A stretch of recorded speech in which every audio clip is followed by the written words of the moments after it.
Mon beau-père m'a méprisé lorsque j'ai dit que je travaillais dans la construction, sans se rendre compte qu'il travaillait en fait pour moi.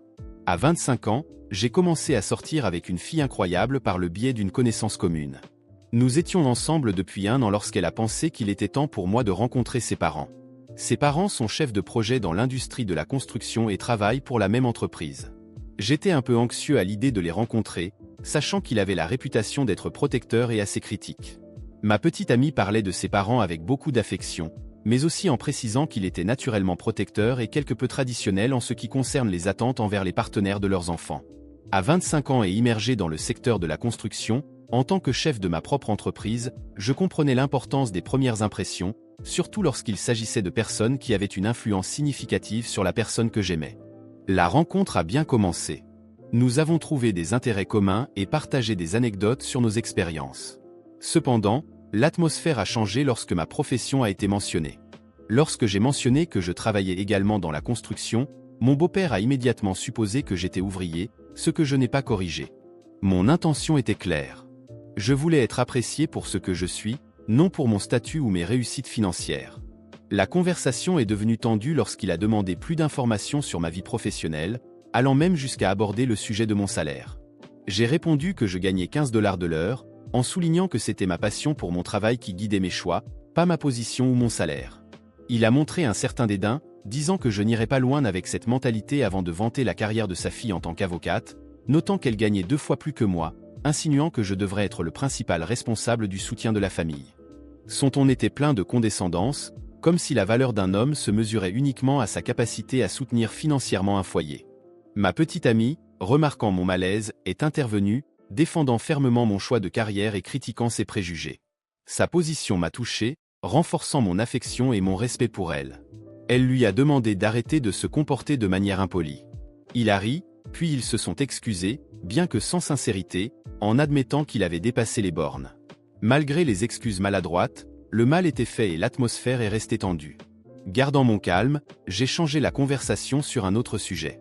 En partant, il a mentionné la possibilité que nous nous rencontrions sur le terrain de la construction, compte tenu de notre domaine commun, avec un sourire. Bien que la situation ait été une occasion de révéler ma véritable identité, j'ai choisi de rester silencieux pour le moment, préférant laisser les choses se dérouler naturellement. J'ai accepté, disant que le monde de la construction est petit. Une fois dans la voiture, elle s'est excusée pour le comportement de son père. Je l'ai rassuré que cela ne m'avait pas dérangé. Puis j'ai sorti mon téléphone pour révéler une information surprenante. Dès le début, j'ai dit à ma petite amie que son nom de famille me semblait familier, et c'est alors que j'ai confirmé que son père travaillait dans mon entreprise. Ma petite amie, toujours soucieuse de maintenir la paix, s'est excusée plusieurs fois pour le comportement de son père et m'a demandé ce que je comptais faire ensuite.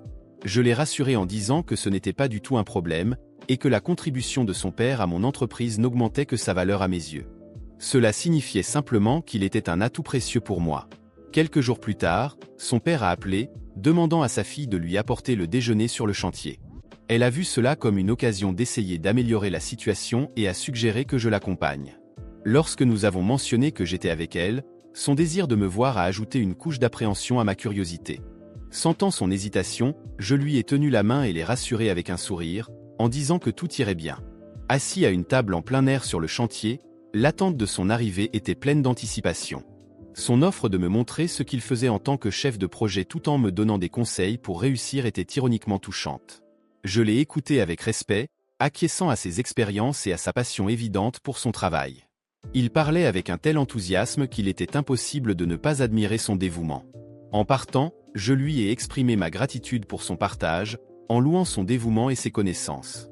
Son sourire, adressé à une personne jeune et ambitieuse, a marqué le moment parfait pour clarifier les choses.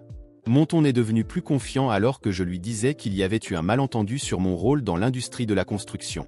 Il m'a regardé, perplexe, et m'a demandé ce que je voulais dire. J'ai ri nerveusement et j'ai avoué que j'étais le propriétaire de l'entreprise pour laquelle il travaillait. Sa confusion initiale, suivie d'un profond embarras, était palpable. Ses excuses étaient sincères, et je les ai acceptées avec grâce, en soulignant l'importance de ne pas laisser les titres influencer nos relations. Son offre de se racheter en m'invitant plus souvent et même pour des vacances en famille était un geste apprécié. Ma petite amie s'est sentie coupable, se demandant si mes intentions étaient de tester ses réactions. Je l'ai rassurée, en disant que ce qui comptait le plus, c'était de se connaître au-delà des préjugés et des positions. La situation a renforcé notre relation, mais elle a encore du mal avec le fait que son père ait changé d'attitude envers moi uniquement en raison de ma position. Pour moi, ce qui compte, c'est que nous puissions tous aller de l'avant avec authenticité et respect mutuel. Il est clair que le chemin ne sera pas facile, mais je crois que cette expérience nous aidera à construire une base plus solide et plus authentique pour notre relation.